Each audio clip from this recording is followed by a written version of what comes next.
Have you ever noticed that the older you get, the less you feel the need to explain yourself? And somehow, the more you seem to understand.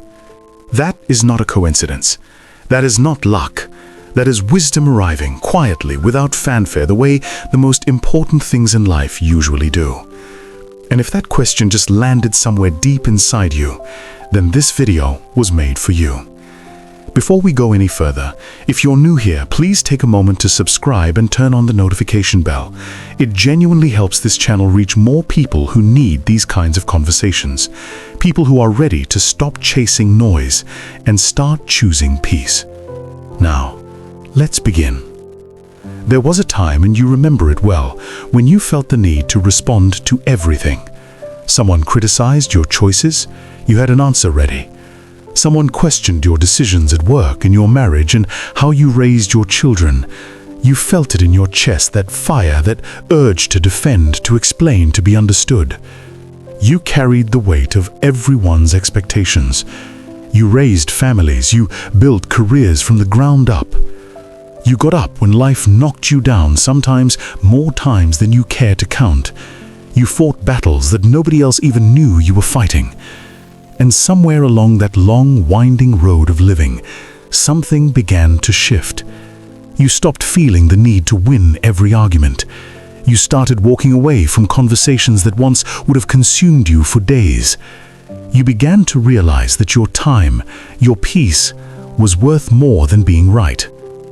That shift wasn't weakness, it wasn't giving up. But it was the quiet arrival of something most people spend an entire lifetime searching for, and it is called wisdom. So what is this wisdom exactly?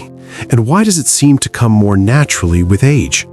There are 3 quiet lessons that life tends to teach, not in classrooms, not in books, but through decades of living, loving, losing, and learning. The first lesson is the power of silence.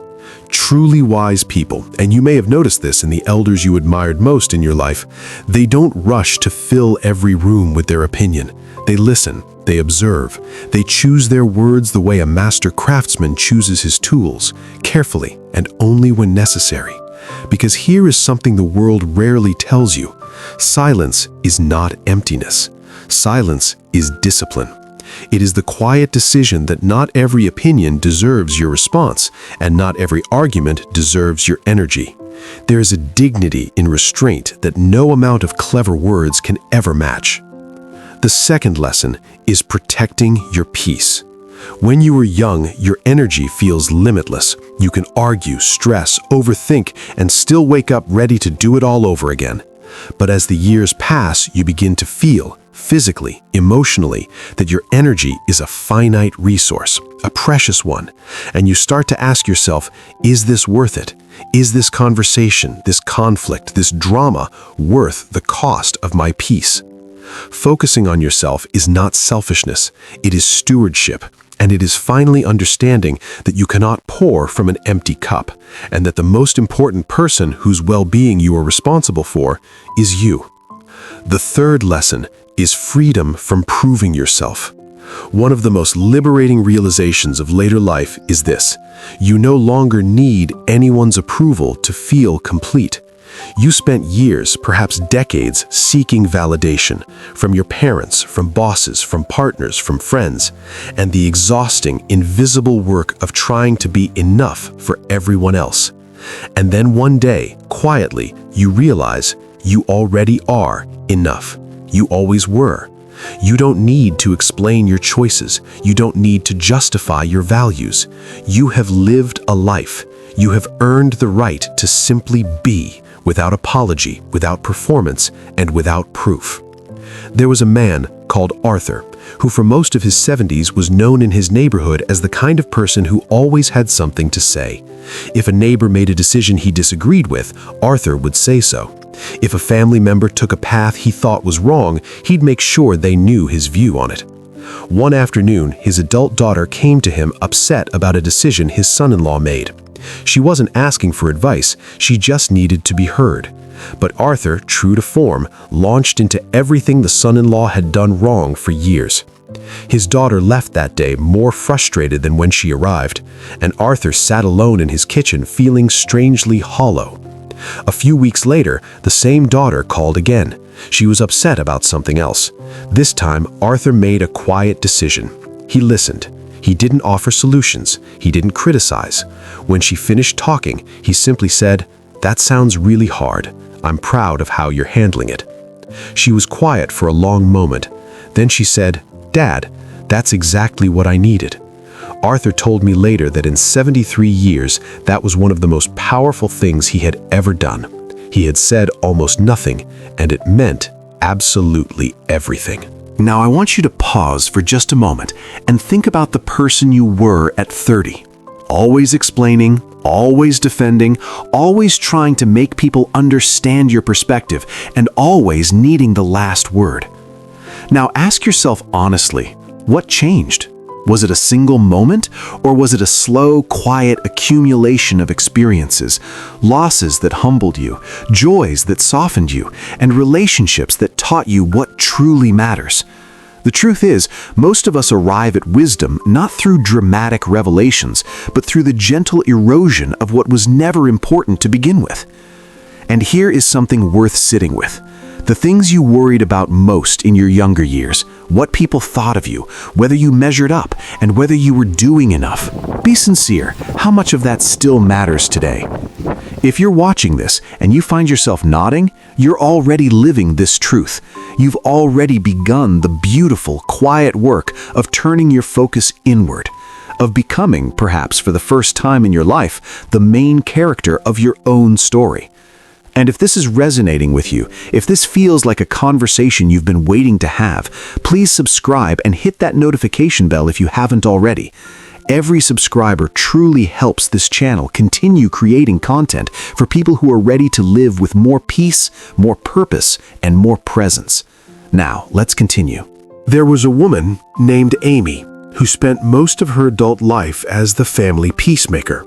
Every holiday, every disagreement, and every moment of tension, Amy was there, smoothing things over, mediating, sacrificing her own comfort to keep everyone else comfortable. By her late 60s, she was exhausted in a way that sleep couldn't fix. Then, one spring, she did something that surprised everyone, including herself. She told her children she would not be hosting the family gathering that year. She booked a quiet cabin by a lake, brought her sketchbooks, something she hadn't touched in 40 years, and she spent 5 days painting, reading, walking in the mornings, and sleeping when she felt like it. When she came home, her children noticed something different about her. She seemed lighter, younger, and somehow one of her sons asked, "Mom, weren't you lonely?" Amy smiled and said, "For the first time in a long time, I wasn't." She had spent 5 days with the one person she had been neglecting for decades, and that's herself. And in doing so, she didn't abandon her family. She came back to them more present, more patient, and more genuinely herself than she had been in years. There comes a moment in life, and perhaps you've already felt it, when you realize that peace is not something you find, but it is something you choose every day. In the conversations you decide not to have, in the opinions you decide not to share, in the battles you decide are simply not worth fighting, in the quiet mornings you claim for yourself, and in the passions you finally give yourself permission to return to. Aging, at its truest and most beautiful, is not a process of losing. It is a process of shedding, letting go of everything that was never really yours to carry in the first place.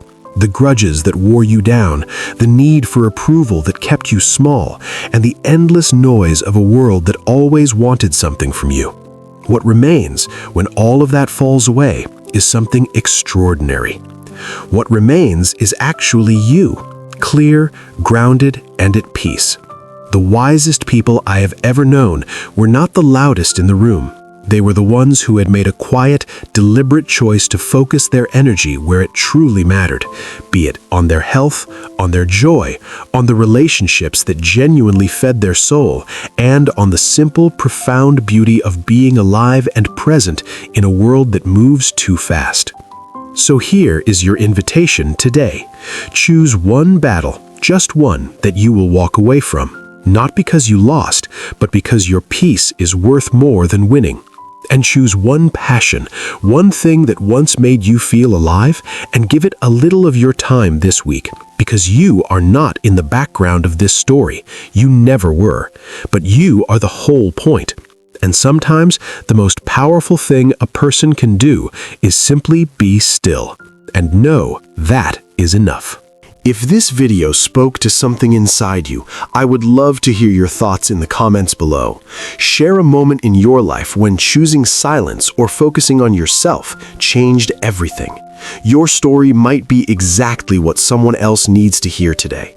Subscribe, turn on notifications, and come back because these conversations are just getting started.